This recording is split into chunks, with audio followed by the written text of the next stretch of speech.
কত কাজ, 1.5 দিন তো, 1.5 দিন বাড়িতে ছিলাম না। এই তো এদিকে দেখবেন আসলে কত কি জমি, কত কাজ দেখুন।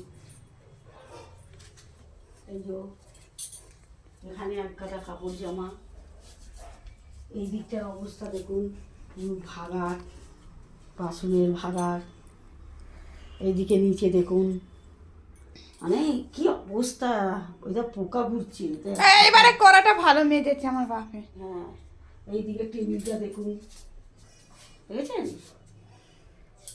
আমার কি অবস্থা, 1.5 দিনের কাজ দেখুন, বুঝছেন?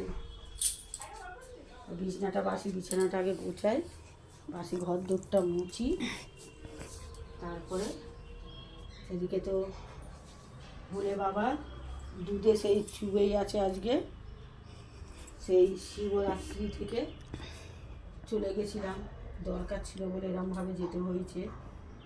তাকে আবার পরিষ্কার করা, প্রচুর কাজ। এদিকে দেখুন এক গাদা জলের বোতল। আগে কোনটা আগে করব বন্ধুরা আমি বুঝতে পারছি না। বাড়ি ঘর ধরে না থাকলে যে কি হয়, তাহলে যদি এখন 1 সপ্তাহ 2 সপ্তাহ না থাকে, বুঝতে পারছেন, 1.5 দিনেই এই অবস্থা।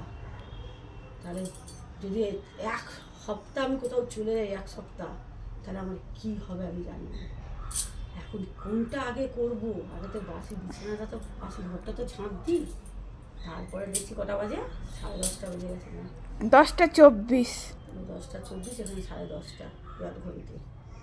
কাজগুলো সব সারি। আর গুড মর্নিং বন্ধুরা, শুভ সকাল। আর কী করবো, চাটা সব খেয়ে নিয়েছি তো। আর আমরা সকলে ভালো থাকুন, সুস্থ থাকুন, অবশ্যই সাবধানে থাকুন। আবার যাওয়ার সময় করে যাই, শুভ সকাল, গুড মর্নিং।